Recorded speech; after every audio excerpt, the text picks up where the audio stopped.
corrosion, be corrosive. Sarah Hakim is a geography teacher at Denby High, a large inner-city school in Luton. An hour away, in the heart of the Bedfordshire countryside, is Sharnbrook Upper School, where Dee Saran is also a geography teacher.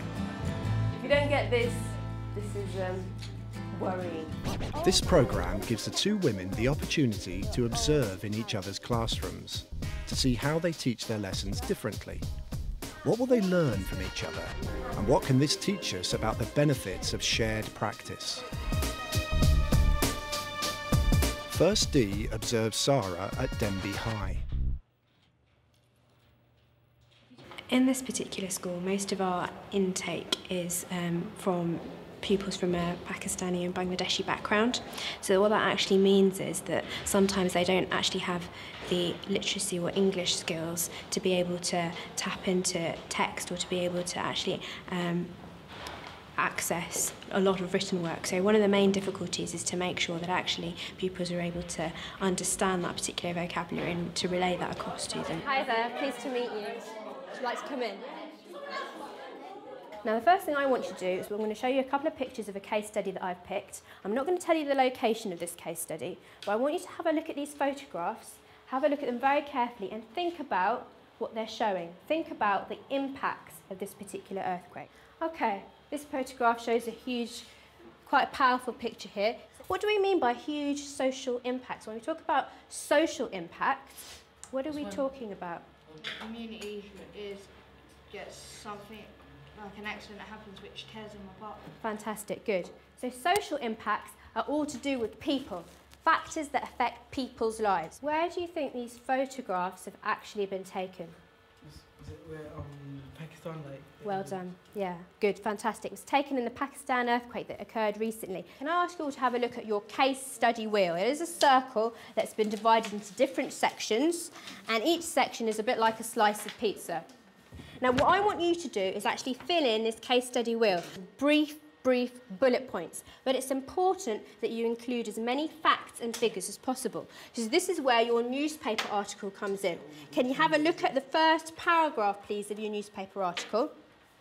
80,000 people died, 3.5 million people homeless, people stuck underneath schools, whole generations lost. Where are you going to put that in? Social impact. You've only got about 10 minutes in order to get as much information down here as possible, because afterwards I'm going to test you with an exam question. And so what happened when they were at school? Yes, you could. What kind of economic impacts do you think will be as a result of this particular earthquake? Right, just a couple more minutes to get this done. You just want brief facts and figures in each section. You've now had a look at the impacts of the Pakistan earthquake. And in front of you, you've got an exam question. This is a GCSE exam question. The whole idea is for you to practice your essay style. What is the first thing we need to tell our examiner? What is the first thing we need to say at the beginning of our story? Location. Location, fantastic. Once you've given the location, what is the next thing that you're going to do? Are you going to just list off all the impacts? What are you going to do? Social impacts. Now, the order that you do this exam question is the order of your wheel. Take each section one by one in a very logical way.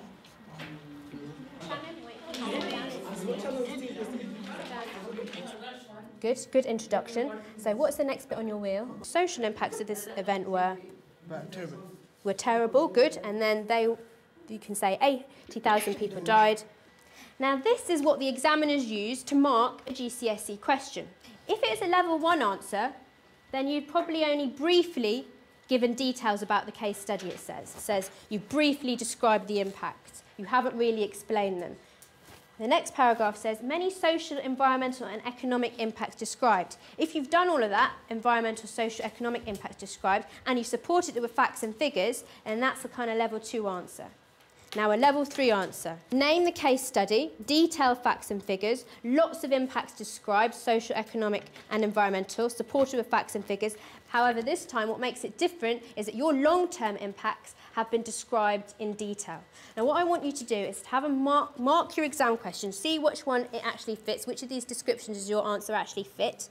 Give it a level 1, level 2 or level 3, and then afterwards I want you to justify, explain to me why you've given yourself that particular grade.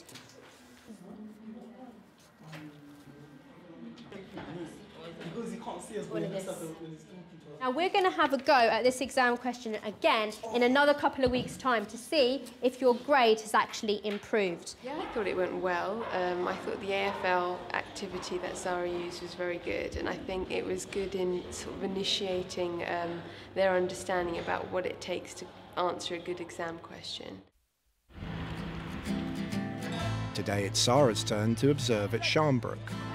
As teachers, you don't really get a chance to see other people and see you practice from the back of the classroom. So it'd be really a great opportunity to see someone else teach and gather a bit of inspiration and ideas. My key strengths are hopefully trying to bring students' experiences into the way that I teach and trying to take what they have and their understanding of daily geography and sort of bring that into my teaching. Okay, and the aim of today's lesson is to understand what ecological footprints are and how and why they vary. The first thing I want to ask you is, did you all go away and do your questionnaires with your families? Brilliant, okay. What kinds of questions were on your ecological footprint questionnaires? What kinds of questions were they? And what were they designed to do?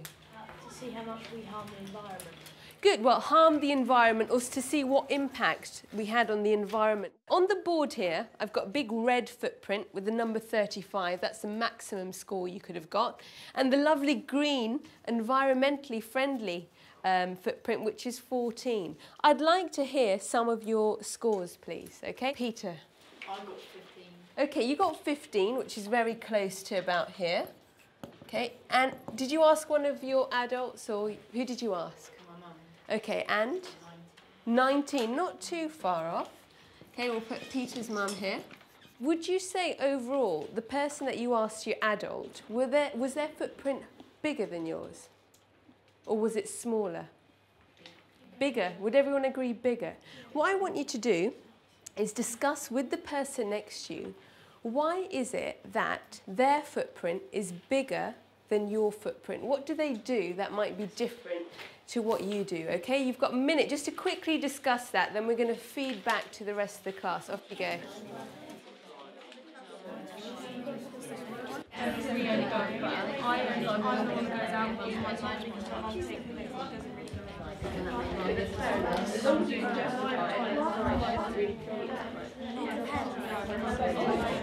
Those of you whose footprint was smaller, why was it smaller? Amy, was yours smaller than your parents?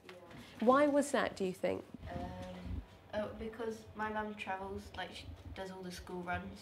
Oh, right. And we have 5 kids in our family, so it's 3 different schools.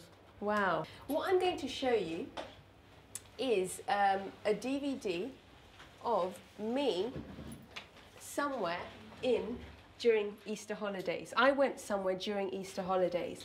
What I want you to do is, number 1, guess where I went. Okay, and number 2, what I want you to do is to think about the different things that I'm doing whilst I was on holiday. And the reason why I'm asking you to do this, okay, is because I want to talk about how your footprint might actually vary at different times of the year. Okay, what am I doing while I'm on holiday? Okay, hands up and tell me, where do you think that was? Where do you think that was? Rome. Brilliant, Rome. Now, what was I doing while I was there? Yes, Kaylee? Sightseeing. Yeah, I was doing lots of sightseeing. I was seeing the main things. How do you think I got about on my daily routine? Did you go on a tour bus? I did go on a tour bus, okay. How might my footprint be different then to my daily routine? I want you to write down how my footprint may be bigger or smaller, you might think it's smaller, and why you think that. Would anyone like to volunteer what they wrote? I think that it may have decreased because you walked places and you used the public transport to get around the city, but you might have increased it because you went by plane. Good. Would you like to change some daily habits? Yes, we would, miss, okay? Let's get your questionnaires out that you did. On the back of those, okay, we have got a little diary. Over the next 5 days, you are going to closely monitor your targets. Remember, your mission is to reduce your footprint over the next week. Nikki, what did you set yourself? turn the light off more. Turn the light off when you leave the room. When the heating comes on, instead of leaving it on and opening a window, just go and turn the heating off. True. How many of us are guilty of that? Can you see, by doing small things, how we can reduce our footprint a little bit more? Maybe if at the end of this topic you will really realise how important it is. I think Dee's lesson was really, really excellent. I like the way that she used personal geographies of the children, their personal eco-footprint, to kind of engage their interest right from the very start of the lesson. The pace of the lesson was really excellent. She was constantly kind of getting the pupils to do an activity, paired discussion, and then bringing the class back and kind of having mini plenaries throughout the lesson. Had you done AFL before, using that sort of levelling? Our Key Stage 4 pupils aren't so confident in answering longer type essay questions, especially at GCSE. So the idea behind that is really to get pupils beforehand practicing these kind of open-ended longer questions. Do you find it's difficult for students to understand what is it that actually makes it a level 2 to 3? It's the interpretive skills. Being able to differentiate between a level 1, level 2 and level 3. And the only way that you can actually sort of get around that is by making the students more familiar with that kind of vocabulary and that kind of language. And so over time, if they keep practicing those questions, then they'll hopefully start to get an idea as to what actually the differentiating factor is. Yeah. Perhaps when you're doing something like this, you could have like one student who might be slightly you know, stronger, sitting with a weaker student. Also looking back at your lesson, you used photographs for the earthquake in Pakistan. What were you hoping to come out of that? I think it really made it perhaps easier in the long run for them to be actually able to describe those impacts on their case study wheel, because they'd actually seen it in visual format beforehand. And I mean, you did a similar thing. Yours was just fantastic. Highlight the lesson for me was the DVD that you used of your own, because you were using their personal geographies, and then you engaged even further, and you said, right, this is where I've been on holiday, and that was a really good starting point for them to think about linking the local to the global. Yeah, that's what I was trying to do. Very apparent. So paired discussion was a good idea, but perhaps, I don't know, maybe more structure for the weaker pupils that take more time to perhaps think of those ideas, and you gave them a very short time limit as well due to the pace of the lesson. I mean, that group loves to talk. They do like to discuss, and if that's how they, you know, that's how they learn. Kind of use that as a tool. Because there's a danger sometimes to be so conscious about have they got enough down in their books. It's okay to have a discussion, and it's okay to be more discursive and not always, you know, have a written outcome, which is quite difficult sometimes because you're so focused on assessments and, you know, do they have enough to revise? I think that's one thing that I'll definitely take from it, the whole discussion aspect. What do we mean by economic? For me, the highlight of your lesson was the pizza case study.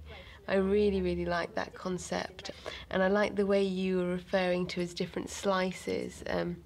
They could actually visually, you know, pick up that social slice and put down the information, and it gave them logic. I'm definitely going to use that with my Year 10s. I think I'm going to be a lot more experimental with my kids, in the sense that allowing them that independence to go away with their own ideas, and giving them more open-ended tasks so that actually see what kind of creative ideas they come up with. It might be a bit more risky because perhaps some of them are less able, but I think if I have the confidence in them, they'll be able to come up with those ideas. So yeah.